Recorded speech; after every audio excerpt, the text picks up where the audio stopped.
২৬ৰ নিৰ্বাচনৰ ৰণসিঙা বজাবলৈ অসমলৈ আহিব প্ৰধানমন্ত্ৰী নৰেন্দ্ৰ মোদী। দুদিনীয়া ভ্ৰমণসূচীৰে অসমত উপস্থিত হ'ব প্ৰধানমন্ত্ৰী। গুৱাহাটী নামৰূপৰ জনসভাৰে নিৰ্বাচনী ৰণদংকা বজাব মোদীয়ে। দুয়োখন জনসভাত ১ লাখকৈ লোকক একত্ৰিত কৰাৰ টাৰ্গেট বিজেপিৰ। আগন্তুক বিধানসভাৰ নিৰ্বাচনক কেন্দ্ৰ কৰি ২০ আৰু ২১ ডিচেম্বৰত অসমত থাকিব দেশৰ প্ৰধানমন্ত্ৰী নৰেন্দ্ৰ মোদী। ২০ ডিচেম্বৰত বৰঝাৰ বিমানবন্দৰৰ নতুন টাৰ্মিনেল মুকলি কৰি জনসভাত ভাগ ল'ব প্ৰধানমন্ত্ৰী মোদীয়ে। জনসভাৰ পৰাই বিশাল ৰেলীৰে বাজপেয়ী ভৱনলৈ আহিব প্ৰধানমন্ত্ৰী নৰেন্দ্ৰ মোদী। ইয়াৰ পাছতে বাজপেয়ী ভৱনত সাংগঠনিক দিশতো ভাগ ল'ব পাৰে প্ৰধানমন্ত্ৰীয়ে। উল্লেখ্য যে প্ৰধানমন্ত্ৰীৰ এই ভ্ৰমণসূচীত এইবাৰ ছাত্ৰ ছাত্ৰীৰ সৈতে আলাপত ভাগ লোৱাৰ লগতে নৱনিৰ্মিত শ্বহীদ স্মাৰকো প্ৰদৰ্শন কৰাৰো পূৰ্ণ সম্ভাৱনা আছে। ইয়াৰ পাছতে ২১ ডিচেম্বৰত উপস্থিত হ'বগৈ নামৰূপত। নামৰূপৰ সাৰ কাৰখানাৰ নতুন প্ৰকল্পৰ শিলান্যাস কৰিব মোদীয়ে।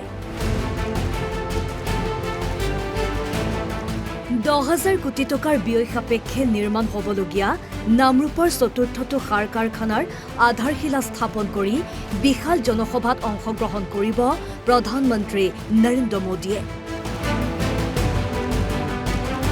মোদীৰ আগমনক কেন্দ্ৰ কৰি কেন্দ্ৰীয় মন্ত্ৰী সৰ্বানন্দ সোণোৱালৰ লগতে বিধায়ক তৰংগ গগৈয়ে বুজ লয় সভাস্থলীৰ প্ৰস্তুতিৰ সম্পৰ্কত।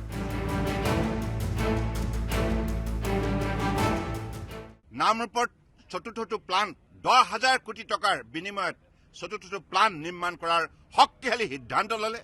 তাৰ বাবে আমি অসমৰ ৰাইজে তেখেতক আন্তৰিকতাৰে কৃতজ্ঞতা জ্ঞাপন কৰিছোঁ। গতিকে মই আশা ৰাখিছোঁ অহা ২১ ডিচেম্বৰ তাৰিখে মাননীয় প্ৰধানমন্ত্ৰী ডাঙৰীয়াই যেতিয়া এই মহাস্থানলৈ আহিব, নামৰূপলৈ আহি চতুৰ্থটো প্লাণ্টৰ তেখেতে আধাৰশিলা স্থাপন কৰিব আৰু লগে লগে উত্তৰ পূৰ্বাঞ্চলে উন্নয়নৰ ক্ষেত্ৰত এটা শক্তিশালী যাত্ৰাৰ নতুন এটা পদক্ষেপ গ্ৰহণ কৰিবলৈ সক্ষম হ'ব। প্ৰতিটো সমষ্টিৰ পৰা প্ৰধানমন্ত্ৰীৰ জনসভালৈ মানুহ নিয়াৰো দায়িত্ব অৰ্পণ কৰিছে মন্ত্ৰী বিধায়কৰ লগতে নেতাসকলক।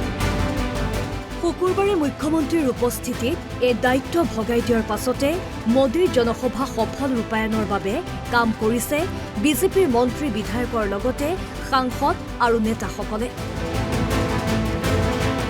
ডিব্ৰুগড় সমষ্টিৰ দায়িত্বত থকা বিধায়ক মানৱ ডেকাই জনালে মোদীৰ ভ্ৰমণৰ প্ৰস্তুতিৰ সম্পৰ্কত। লোকপ্ৰিয় গোপীনাথ বৰদলৈ আন্তঃৰাষ্ট্ৰীয় বিমানবন্দৰটো দেশৰ ভিতৰতে পঞ্চম সৰ্ববৃহৎ বিমানবন্দৰ হিচাপে নিৰ্মাণ কৰা হৈছে।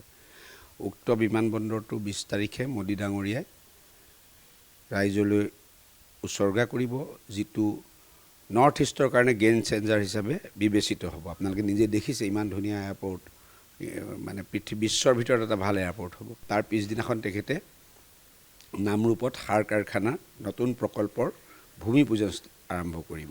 হয়, আমাৰ এখন বৰঝাৰত হ'ব বোধ কৰোঁ, সেইখনত মই জড়িত নহয়, কিন্তু ডিব্ৰুগড় নামৰূপৰ যিখন সভা তাতে আমাক দায়িত্ব দিছে ডিব্ৰুগড় বিধানসভা সমষ্টিত, তাতে প্ৰায় ১ লাখ লোকৰ সমাগম হ'ব। এনেও সন্মুখত আমাৰ নিৰ্বাচন আহি আছে আৰু সদায় মোদী ডাঙৰীয়াই নৰ্থ ইষ্টক প্ৰায়ৰিটি দি আহিছে। অসমত নিৰ্বাচনী কুচকাৱাজ আৰম্ভ হৈছে যদিও মোদীৰ দুয়োটা চৰকাৰী কাৰ্যসূচীৰ ৰূপায়ণেৰে ৰাজ্যত নিৰ্বাচনীৰ বতাহজাক অধিক তীব্ৰতৰ হ'ব সেয়া নিশ্চিত। অৱশ্যে প্ৰধানমন্ত্ৰীৰ সুৰক্ষাৰ প্ৰতি লক্ষ্য ৰাখি দুই এটা কাৰ্যসূচী সালসলনি হ'ব পাৰে। নাহৰকটীয়াৰ পৰা মৃদুস্মিতা ফুকনৰ সহযোগত গুৱাহাটীৰ পৰা ভিডিঅ' জাৰ্নেলিষ্ট প্ৰদীপ দাসৰ সৈতে দীপাংকৰ মেধিৰ ৰিপৰ্ট, অসম লাইভ 24।